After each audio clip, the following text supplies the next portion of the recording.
माँ लक्ष्मी और भगवान नारायण जी के प्रेम की अनेक कथाएं आपने और हमने सुनी हैं। लेकिन एक समय ऐसा भी आया था जब भगवान नारायण माँ लक्ष्मी से इतने क्रोधित हो गए थे कि उन्होंने क्रोध के कारण माता को श्राप दे दिया था।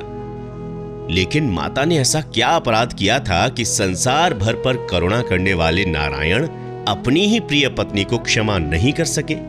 आइए जानते हैं आज की इस वीडियो में। एक पौराणिक कथा के अनुसार बैकुंठ लोक में नारायण माता लक्ष्मी के साथ विराजमान थे। तभी किसी काम से वहां सूर्य पुत्र रेवंत आ पहुंचे। रेवंत इस बार एक बहुत ही सुंदर घोड़े पर विराजमान होकर आए थे। वे घोड़ा इतना सुंदर था कि इसकी तुलना किसी दूसरे घोड़े से नहीं की जा सकती थी। माता लक्ष्मी को यह घोड़ा इतना पसंद आ गया था कि वो उस घोड़े को एकटक बस देखती ही जा रही थी। माता की नजरें उस घोड़े से हट ही नहीं पा रही थी।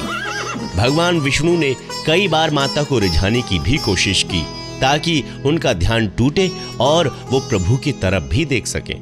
लेकिन कई अथक प्रयास करने के बाद भी जब माता का ध्यान घोड़े से हटकर भगवान विष्णु की तरफ नहीं आया, तब विष्णु जी काफी क्रोधित हो गए और उन्होंने क्रोध में आकर माता को श्राप दे दिया कि आपको ये घोड़ा इतना पसंद आ गया है कि मेरे लाख कोशिशों के बाद भी आप मेरी तरफ ध्यान नहीं दे रही हैं। इसलिए मैं आपको श्राप देता हूं कि आप एक अश्विनी बनकर पृथ्वी पर वास करेंगी। श्राप सुनने के बाद जब मां लक्ष्मी को चेतना आई तो वो श्राप को लेकर काफी दुखी हुई और नारायण से श्राप को वापस लेने की प्रार्थना करने लगी। तब भगवान नारायण ने कहा कि हे देवी, इस श्राप को मैं वापस तो नहीं ले सकता हूं, लेकिन इसके निवारण का उपाय मैं जरूर बता सकता हूं। तब विष्णु जी उपाय बताते हुए कहते हैं कि देवी, जब आप पृथ्वी पर अश्विनी बनकर वास कर रही होंगी तब आपको एक पुत्र की प्राप्ति होगी और उस पुत्र के जन्म के साथ ही आपका श्राप खत्म हो जाएगा और आप यहां बैकुंठ में मेरे पास वापस आ जाएंगे। श्राप मिलने के बाद मां लक्ष्मी पृथ्वी पर चली जाती है और अश्विनी का रूप धारण करके भगवान भोलेनाथ की तपस्या शुरू कर देती है। कई वर्षों तक तपस्या करने के बाद जब भगवान भोलेनाथ देवी लक्ष्मी के अश्विनी रूप से प्रसन्न हुए और दर्शन देने पृथ्वी आए, तब भगवान शिव द्वारा पूछने पर देवी लक्ष्मी ने उन्हें सारी कहानी बताई और श्राप को खत्म करने के लिए उनसे वरदान में पुत्र की कामना की।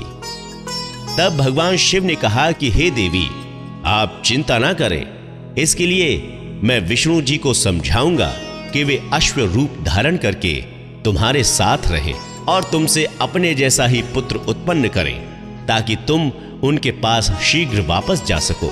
कैलाश पहुंचकर भगवान शिव ने अपने एक गण चित्ररूप को दूत बनाकर विष्णु के पास भेजा। चित्ररूप भगवान विष्णु के लोक में पहुंचे। भगवान विष्णु ने शिव जी का प्रस्ताव मान लिया और अश्व बनने के लिए तैयार हो गए। अब विष्णु जी अश्व का रूप धारण कर यमुना और तमसा के संगम पर पहुंच गए, जहां लक्ष्मी जी अश्वी का रूप धारण कर तपस्या कर रही थी और कुछ समय अश्व व अश्वी के रूप में समय बिताने के बाद देवी लक्ष्मी को एकवीर नामक पुत्र की प्राप्ति हुई। उसी से हैय वंश की उत्पत्ति हुई। बाद में लक्ष्मी जी को उस श्राप से मुक्ति मिली और अंत में वे दोनों बैकुंठ लोक को चले गए।